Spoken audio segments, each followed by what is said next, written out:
পাহাড় যেন কথা বলছে জলধারার ভাষায়। বর্ষায় প্রাণ ফিরে পেয়েছে রাঙামাটির ঝর্ণাগুলো।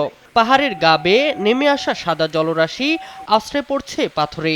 চারপাশে ঝর্ণার গর্জন, সবুজের সমারোহ আর মেঘে ঢাকা পাহাড় মুহূর্তেই বদলে যাচ্ছে চারপাশের চেনা দৃশ্য।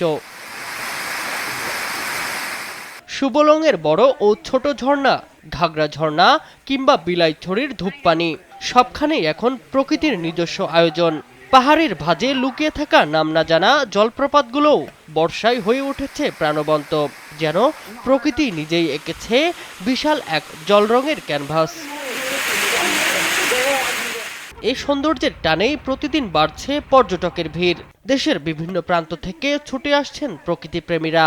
ফার্স্ট টাইম যারা আসবে তারা অবশ্যই এটা ভালো ফিল করবে, যেটা আমি করতেছি আমার কাছে খুব ভালো লাগতেছে। প্রতি বর্ষাকালে আসি, যখন পানি বেশি আসে, সৌন্দর্য দেখতে আসে, সবাই আসে। ধরনের প্রাকৃতিক সৌন্দর্যের কারণে আমরা এখানে আসছি। বছর প্রায় 2-3 বার আসা হয় আমাদের এখানে। শহরের কোলাহল ছেড়ে ঝর্ণায় আসছি, তো ভালো লাগছে অনেক। এই ঝর্ণাটা আসার পর আসলে সমস্ত ক্লান্তি চলে গেছে, যদিও খুব কষ্ট হয়নি ট্রেলে, খুব ইজি একটা ট্রেল।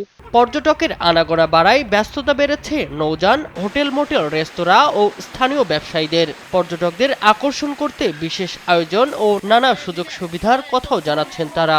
বর্ষায় আগত ট্যুরিস্টদের জন্য আমাদের যে অবকাঠামো সহ কটেজ, ঝুলন্ত ব্রিজ সহ আমাদের বিভিন্ন সুবিধা দিয়ে আমরা প্রস্তুত রাখি। যত রকম সুবিধা দেওয়া যায়, যত রকম সেবা দেওয়া যায়, আমরা চেষ্টা করি বছরের এই সময়টাতে আমাদের পর্যটকদের সকল সুবিধা দেওয়ার জন্য।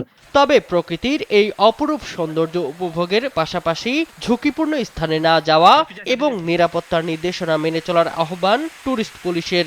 পানিতে যখন ভ্রমণ করে তার জন্য লাইফ জ্যাকেট পরিধান করে এবং নৌকার যে মাঝে এবং তারা যেন আকাশের আবহাওয়া সেগুলো বিবেচনা করে তারা যেন ঘোরানোর ব্যবস্থা করে, সেদিকে আমরা সতর্ক করি। ব্যস্ত জীবনের কোলাহল ঠেলে এই বর্ষায় প্রকৃতির কাছে ফেরার অনন্য ঠিকানা হয়ে উঠেছে রাঙামাটি। শামীম হোসেন, নিউজ ডেস্ক, দেশ টিভি।